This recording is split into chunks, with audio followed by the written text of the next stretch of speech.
Hello guys, welcome back again to my channel.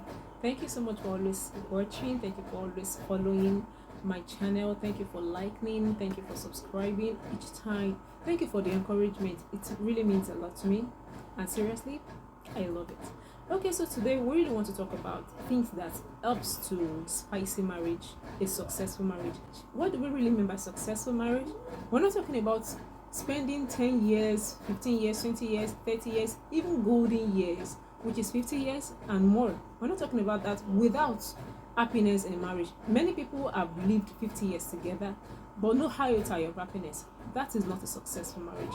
When we're talking about a successful marriage, we're actually talking about the best time both of them spent together, how they enjoyed the marriage, the mode of communication, how they relate with one another, how they lived to enjoy the marriage, not just about the husband had left for a while, the wife too, maybe they departed for a short time, they separated, they had their, no. We're talking about how they helped to promote their successful marriage, how they helped to promote a spicy, a godly, a beautiful, a loving, a charming, a well-built marriage. And that is exactly what this channel is meant for. We're still talking about things, the ingredients, the things that helps to spice a successful marriage. Yeah, today we'll be talking about communication. Communication in marriage is the relationship. It helps to build a relationship between the husband and the wife, between the two spouses. Okay, what does this communication entails? Communication helps you to tell the heart of the individual. What A is saying is the same thing as what B is saying. When you hear from A, is the same thing as what you hear from B. Sometimes in a diverse way, but still meaning the same thing. The husband is able to bring out or to show, to express, freedom of husband being able to express himself to the wife, and the freedom of the wife to be able to express himself also to the husband. No iota of fear, no stress, no grudges. They're able to forgive one another. That was in the last episode I talked about forgiveness. When you're able to forgive one another, it helps to build a successful marriage. Today we're talking about communication. Yes, communication. Communication helps to build a successful marriage. In a situation whereby the husband is able to tell the wife everything that is bothering his or her mind, the wife knows the level at which the husband is, and also the wife is able to communicate whatever is in her thought. Do you know what? Men don't talk much, women talk much. But the fact that the woman has been able to express herself and the man is able to listen, and with the little words of his own communication, he has communicated rightly the heart of that woman. And the woman is able to express herself freely, willingly, what was in her mind or what is in her mind. Also, the husband is able to tell the wife what he has in his mind.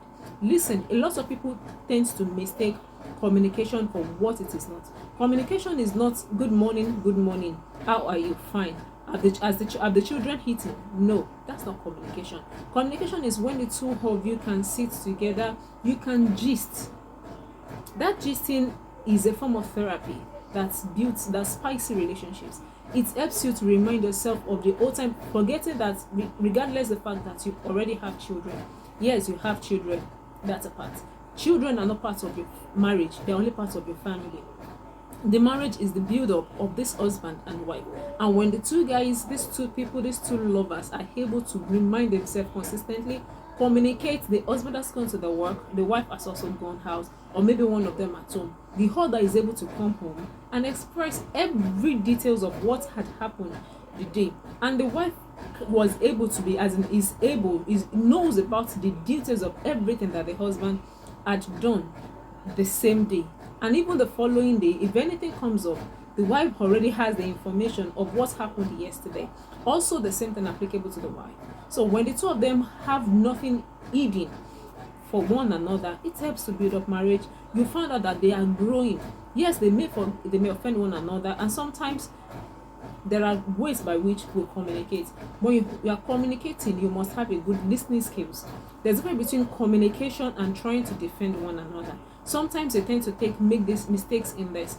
You are communicating with one another and you're trying to defend. No, that's an error. It always affects marriages. Yes, you are defending. Maybe the wife is trying to tell you about something, or the husband is trying to tell you about something. You're already on the defensive side. That will not promote communication. It wouldn't promote communication. Or you have already concluded for the other partner. It does not promote communication. It gives bridges to communication and does not support a successful marriage. We're also talking about this. Let the spouse know that you cannot communicate with two people at a time. You cannot have two friends. Yoruba would say, three people can't stand in two.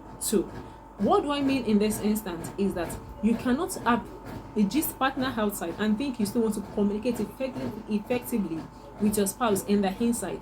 You would have given the full gist, the full details, with joyful heart would have expressed your thoughts, the real communication with someone outside. And when you come home, you are tired already. There is little or nothing left to tell your spouse. But you have kept all your gist, your communications, everything you want to say, you have kept them in. By the time you get home, you're able to express your thoughts joyfully to your wife. You're able to give details to your partner. That helps, builds up relationship. But by the time you have given the full gist out to someone out there, the person has gotten the real gist. Even when you come home, the person cannot get the real gist again. The partner may not be able to get the real gist again. So please, let's encourage qualitative relationship. Let's encourage qualitative communication. Let's promote qualitative communication. You cannot communicate with two people. You cannot communicate with someone out there effectively. There's a difference between work communication and home communication. The communication you should tell your friends at work, or like talking about work talking about things that happened at work. When you come home, your wife can actually have a gist depending on the level of your professionalism, depending on the type of job you do.